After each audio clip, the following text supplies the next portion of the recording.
이번에는 오스베리 유이미 교수 이론인데요. 참 유명하고 중요한 이론이기 때문에 내용이 좀 길 수 있습니다. 우선은 이 오스베리 유이미 교수 이론은 먼저 그 개념, 원리, 명제 등으로 구성된 학습 내용을 조직화하여 제시하고 이 선행 조직자, 요약 정리 및 복습을 통해 학습 내용을 잘 이해하여 구축할 수 있도록 유도하는 설명식 교수, 직접 교수 이론이다. 여기서 참 어려운 말들이 많죠.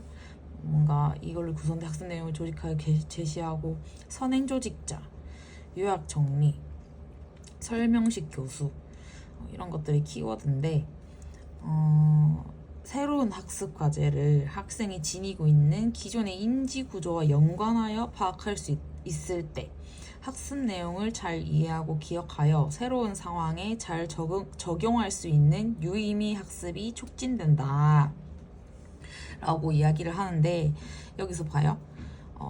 학생이 지니고 있는 기존의 인지 구조가 이 선행 조직자와 비슷한 의미가 될 수 있습니다.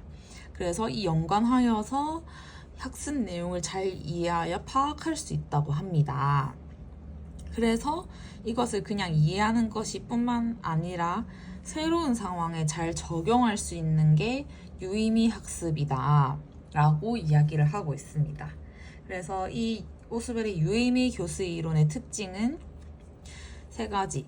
지식의 구조 학습이 목표이고, 유의미한 학습에 초점을 두고 있고, 설명식 교수 이론이다 라는 것이 특징 세 가지입니다.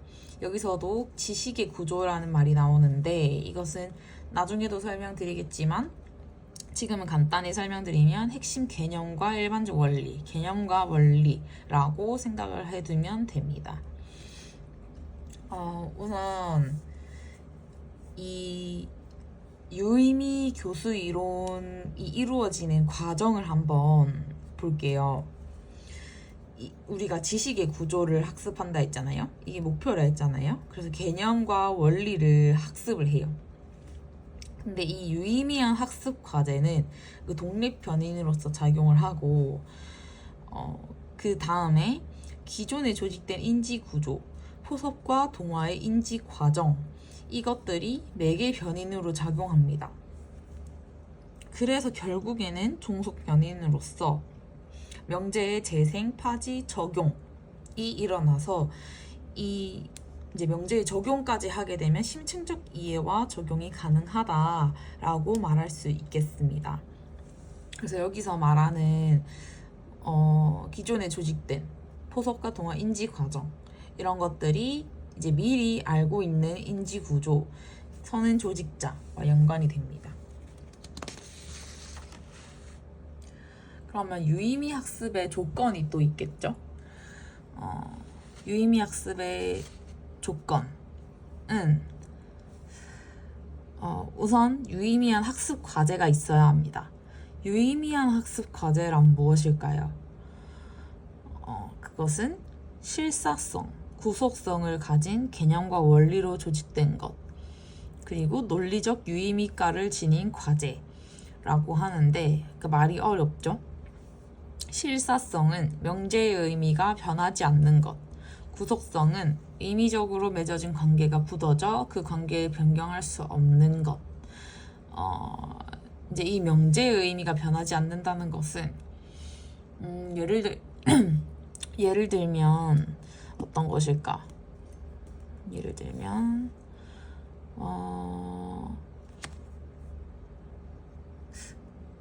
뭐가 있을까?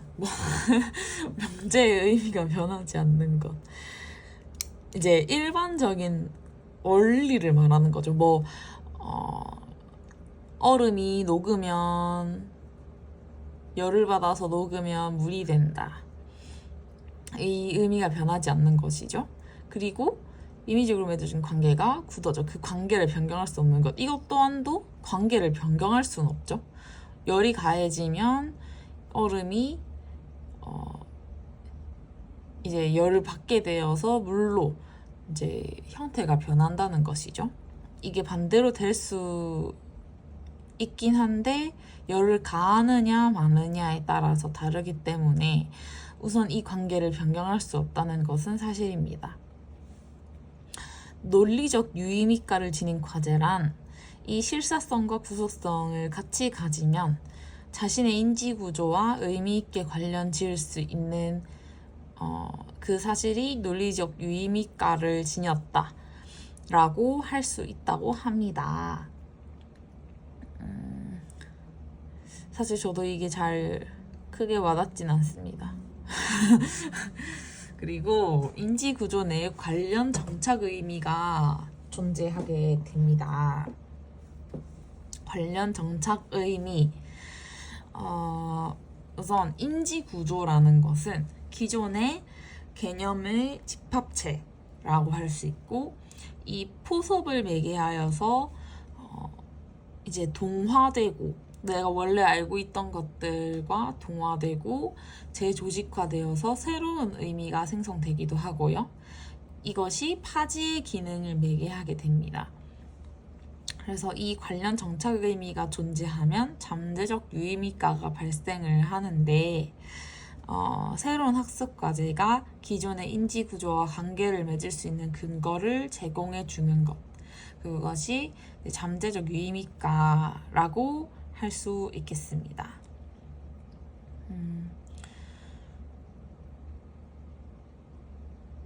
아무튼 이 새로운 학습 과제, 그러니까 기존에 내가 알고 있는 것들에 새로운 학습 과제, 내가 새로 배운 것이 관계가 지어지는데 이게 왜 관련이 있지? 라는 근거를 제공해 준다는 것입니다. 그리고 유의미 학습의 조건 중에 세 번째, 유의미한 학습 태세를 가져야 합니다. 학습 과제를 인지 구조 속에 의미 있게 통합시키고자 하는 학습자의 성향, 정의적 성격을 띠고 있죠. 그리고 유의미한 학습 태세와 관련 정착 의미가 함께하면 심리적 유의미가가 발생을 한다고 합니다. 유의미한 학습 태세와 논리적 잠재적 유의미가가 함께 있어도 심리적 유의미가가 발생을 한다고 합니다. 계속해서 이 기존 인지 구조, 인지 과정, 포섭과 동화라는 개념이 많이 나왔는데 이제 자세히 알아보겠습니다. 포섭과 동화, 학습한다라는 의미로 보면 되는데, 포섭에는 이제 하위적, 상위적, 범위적 포섭이 있습니다. 하위적 포섭은 이제 뭔가 기존 개념이 있으면 하위적이니까 아래로 내려가요. 근데 이게 뭔가 정교화될 수도 있고, 이게 조금 더 커져서 뭔가 확장이 될 수도 있고, 내가 잘못 알고 있었네, 뭐 수정을 할 수가 있고, 이것이 이제 상관적 포섭이라고 합니다. 그리고 파생적 포섭이 있는데, 새로운 학습 자료가 기존 개념의 특수한 예, 구체적 사례일 경우 파생적 포섭이 일어납니다. 상위적 포섭은 기존 개념보다 상위 과제를 학습하는 거예요. 그래서 특수 사례를 종합하여 조그만한 사례들을 다 종합해서 일반적인 명제를 추론하는 것, 이것이 귀납적 추론 과정이죠. 그리고 범위적 포섭이 있는데, 기존 개념과 동일한 수준일 때 대등한 관계를 유지를 합니다. 그래서 이거는 서로 포섭을 하게 되는 관계인 거죠. 이게 서로 동일한 수준이기 때문에 이게 이거였고 이게 이거였지 라고 기억을 하게 됩니다. 자, 선행조직자에 대해서 자세히 알아보겠습니다. 선행조직자의 이제 특징은 수업 초반에 도입 자료로서 학습자가 학습하게 될 과제를 쉽게 이해하며 자신의 인지 구조 속에 통합시키는 것을 돕기 위해 제시하는 것. 이게 관련 정착 의미와 연관짓기 위해서라고 합니다. 우리가 왜 동기를 유발시키기 위해서 수업 초반에 뭔가 학습자들이 흥미를 끌만한 또는 뭐 알고 있을 만한 그런 내용들을 뭔가 보여주어서 더 학습하기에 쉽게 이해할 수 있도록 도우잖아요. 약간 그런 거랑 비슷합니다. 그래서 설명 조직자라는 것도 있는데 설명 조직자는 새로운 학습 과제에 대한 선행 지식이 없을 때 사용하는데요. 이제 수업 내용을 포괄하는 개념이나 사례 이런 것들을 이제 선행 지식이 없으니까 새로 처음에 간단히 소개를 하고 시작을 하는 거죠. 비교 조직자는 연관된 개념을 지니고 있을 때 사용을 하는데요. 연관된 개념과 새로운 개념을 이 관계를 부각시켜서 이제 얼마나 비슷하고 차이가 있는지 알아보고 그 상호 관계를 더 부각을 하게 됩니다. 그럼으로써 학습이 시작되게 돼요. 유의미 교수의 원리는 이렇게 세 가지가 있는데 선행조직자의 원리, 점진적 분화의 원리, 통합적 조정의 원리가 있습니다. 선행조직자의 원리는 위에서 설명을 했고요. 점진적 분화의 원리는 선행지식이 없을 때 선행지식 역할을 할 수 있는 가장 포괄적인 개념을 제시합니다. 그래서 거기서 분화된 명제의 개념, 사실 같은 것들을 이제 제시하면서 이 모든 것들을 계열적으로 구조화하여 체계적인 조직화를 만들어냅니다. 이렇게 하는 것이 점진적 분화를 통하여서 유의미 교수가 일어날 수 있다라는 것이고요. 통합적 조정의 원리는 선행 지식이 있을 때 원래 알고 있던 선행 지식과 새로운 개념을 비교 대조하여서 이것을 체계적으로 통합을 합니다. 그래서 새로운 것과 기존에 알고 있는 것을 연관시켜서 통합을 하는 거죠. 그런 원리가 있습니다. 자, 이게 유의미 교수학습 모형이 있는데 총 4단계로 이루어져 있습니다. 그리고 이 안에 여러 가지 해야 할 것들이 정말 많은데 그래도 한 번씩 확인을 해보면 좋겠습니다. 첫 번째 단계는 선행조직자 개발 단계입니다. 수업 목표를 확인하고 학습자의 인지 구조의 관련 정책 의미를 확인합니다. 내용의 구조화를 해서 선행 조직자를 개발합니다. 이게 이제 교사가 해야 하는 일들인 거죠. 이 모든 것들이. 자, 그 다음 2단계에서는 선행 조직자를 제시하는 단계입니다. 수업 목표는 명확히 작성을 하게 되고 선행 조직자를 제시를 하고요. 사전 지식과 경험을 본시 수업 내용과 연결 지을 수 있도록 자극을 합니다.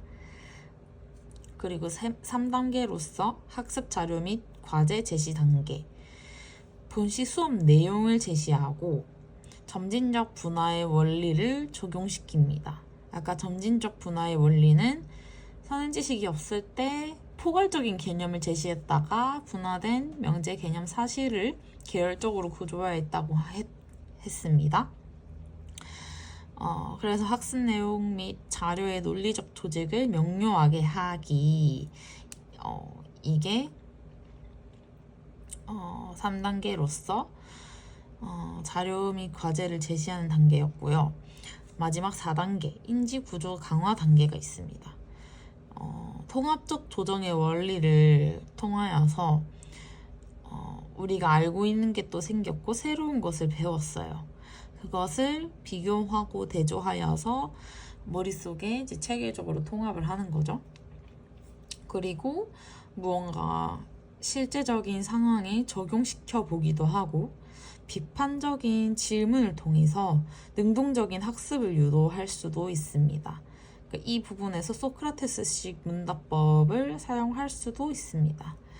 그리고 학습 내용을 명료하게 정리를 시켜주면 됩니다.